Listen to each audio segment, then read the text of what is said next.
بسم الله الرحمن الرحيم. الحمد لله وكفى وسلام على عباد الله الذين اصطفى. اما بعد. محترم بزرگوں، دوستوں اور عزیز ساتھیوں، آج میں آپ کے سامنے یہ بیان کروں گا کہ کن جانداروں کا جھوٹا پانی ناپاک ہے. غور سے سننے کی زحمت گوارا فرمائیں گے. نمبر 1، آدمی کا جھوٹا پاک ہے، خواہ اس کا کوئی مذہب ہو اور کوئی ذات ہو. البتہ جس آدمی نے شراب پی اور کوئی ناپاک چیز مثلا خنزیر کا گوشت کھایا اور فوراً پانی پی لیا تو اس کا جھوٹا ناپاک ہے. اسی طرح اگر کوئی شخص منہ بھر کر کرے پھر فوراً پانی پی لے تو اس کا جھوٹا ناپاک ہے. نمبر 2، حلال جانور جیسے گائے، بکری، کبوتر، فاختہ وغیرہ کا جھوٹا بھی پاک ہے. نمبر 3، گھوڑے کا جھوٹا بھی پاک ہے. وہ جانور جن کا جھوٹا پانی مکروہ ہے یہ ہے چوہا، چھپکلی، کھلی پنڈے والی مرغی، نجاست کھانے والی گائے، بھینس، بکری جو کہ نجاست کھاتی ہو، کوا، چیل، شکرا اور تمام گوشت کھانے والے پرندے کا جھوٹا پانی مکروہ ہے. بلی کا جھوٹا مکروہ ہے بشرطے کہ فوراً چوہا نہ کھائے. اگر چوہا یا کوئی ناپاک چیز کھا کر پانی پیے تو ناپاک ہے. وہ جانور جن کا جھوٹا پانی ناپاک ہے جیسے کتے، خنزیر، درندے جیسے شیر، بھیڑیا وغیرہ، ان سب کا جھوٹا ناپاک ہے. یہ سن لیے جی کہ پانی میں مرنے سے کون سے جانور پانی ناپاک نہیں ہوتا. وہ جانور جو پانی میں پیدا ہوتے ہیں اور پانی میں ہی رہتے ہیں لیکن ان کی پیدائش پانی کے نہیں، جیسے بطخ، مرغا وغیرہ بھی، یہ اگر پانی میں مر جائے تو پانی ناپاک ہو جائے گا. اللہ تعالی ہم سب کو تمام مسائل کے سمجھنے کی توفیق عطا فرمائے. وآخر دعوانا ان الحمد للہ رب العالمین. بسم اللہ الرحمن الرحیم. نحمده ونصلي على رسوله الكريم.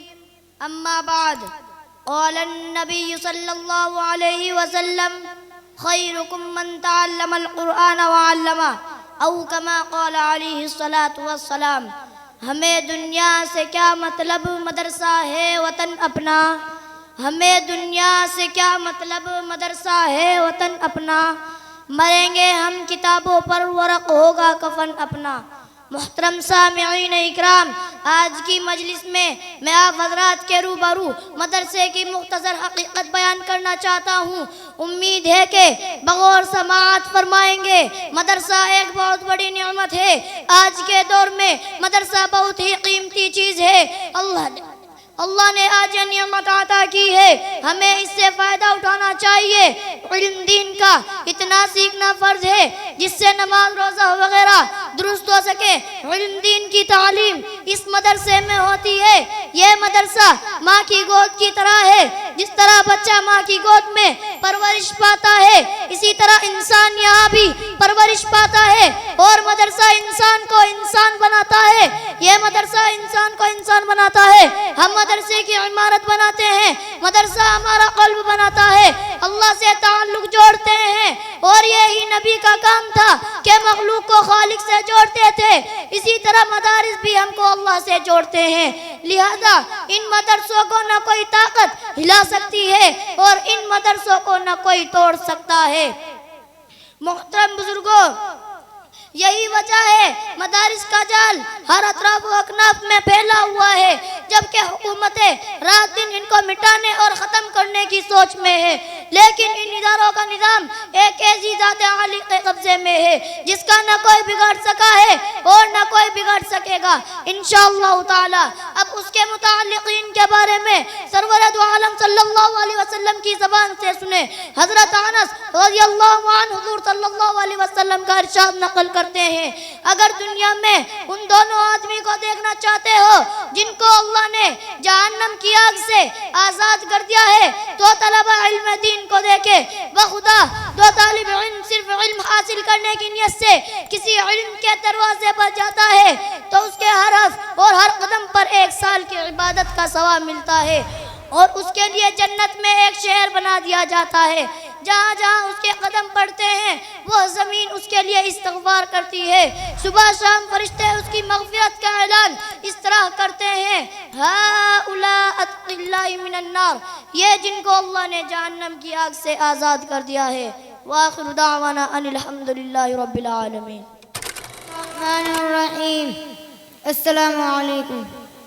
نحمده ونصلي على رسوله الكريم وعلى آله وأصحابه أجمعين. أما بعد. بسم الله الرحمن الرحيم.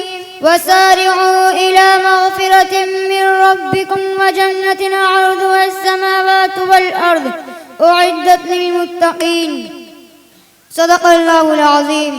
خودی کو کر بلند اتنا کہ تقدیر سے پہلے، خودی کو کر بلند اتنا کہ تقدیر سے پہلے، خدا بندے سے خود پوچھے بتا تیری رضا کیا ہے. معزز حاضرین مجلس، رفقائے اسلام، میں نے خطبے میں قرآن مجید کی ایک آیت کریمہ تلاوت کی جس کا ترجمہ یہ ہے: اور دوڑو تم اپنے رب کی مغفرت اور اس جنت کی طرف جس کی وسعت ایسی ہے جیسے سب آسمانوں اور زمین کی وہ تیار کی گئی ہے. خدا سے ڈرنے والوں کے لیے میرے عزیزوں، اس آیت کے اندر مبادرۃ الی الخیر کا حکم دیا ہے.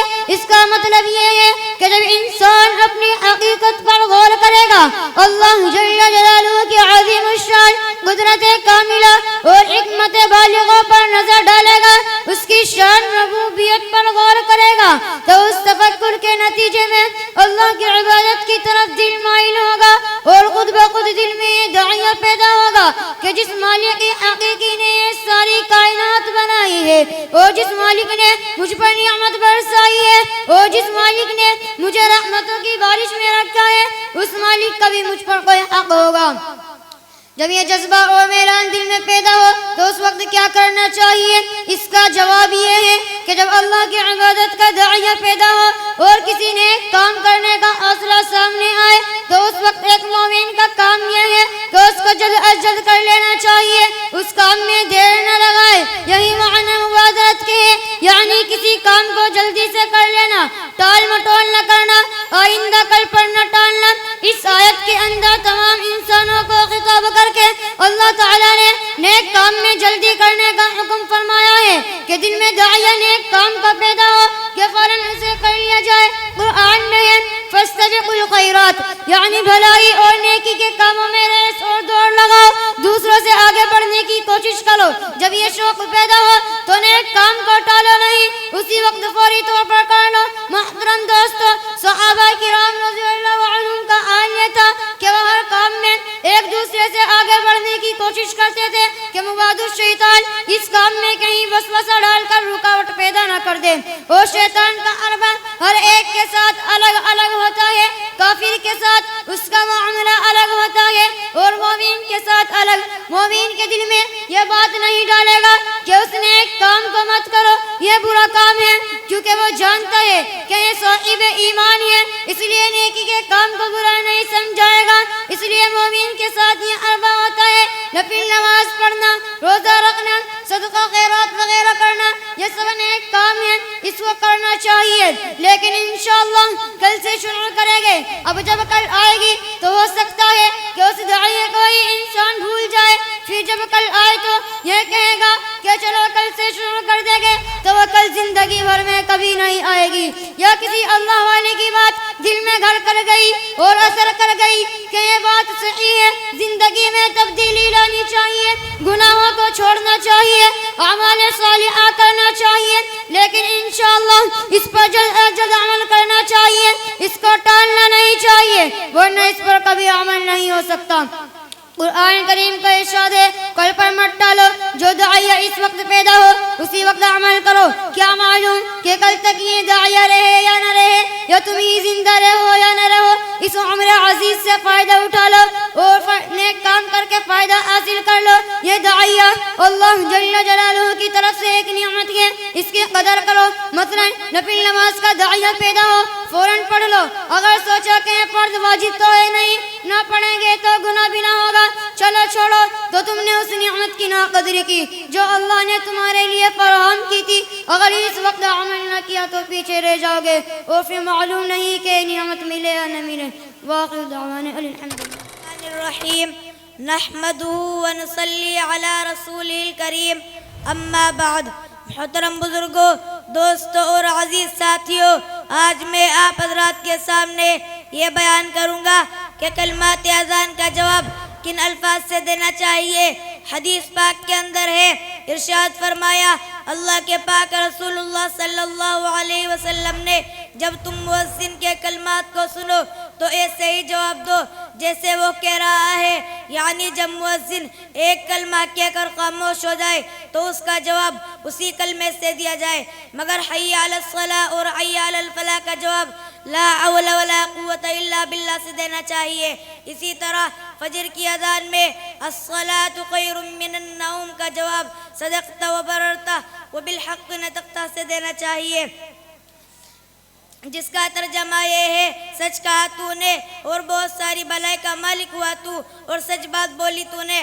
حدیث پاک کے اندر ہے، ارشاد فرمایا اللہ کے پاک رسول اللہ صلی اللہ علیہ وسلم نے، جو شخص اخلاص کے ساتھ اللہ کو راضی کرنے کے لیے اذان کا جواب دے وہ ضرور جنت میں جائے گا. اذان کا طریقہ بھی سن لیجئے. باوضو قبلے رخ کھڑے ہو کر شہادت کی انگلیاں دونوں کانوں میں داخل کرے، اذان کے کلمات ادا کرے، ہر کلمے کو صحیح ادا کرے، آواز اچھی بنائے، اتنی زور سے نہ چیخے دیکھنے والوں کو ہنسی آئے. جب حی علی الصلاۃ کہے تو چہرے کو دائیں طرف کرے اور حی علی الفلاح کہتے وقت چہرے کو بائیں طرف مگر سینہ قبلے ہی کی طرف رکھے. اذان کے درمیان میں بات نہ کرے، آواز بگاڑنا، گانے کی آواز بنانا. اسی طرح عورت نشے میں مست، دیوانہ، مجنوں، بدکار آدمی اور نہ سمجھ بچے کی اذان یا تکبیر مکروہ ہے. اللہ تعالی ہم سب کو صحیح طریقے سے اذان و تکبیر پڑھنے کی توفیق عطا فرمائے. آمین. وآخر دعوانا ان الحمد للہ رب العالمین.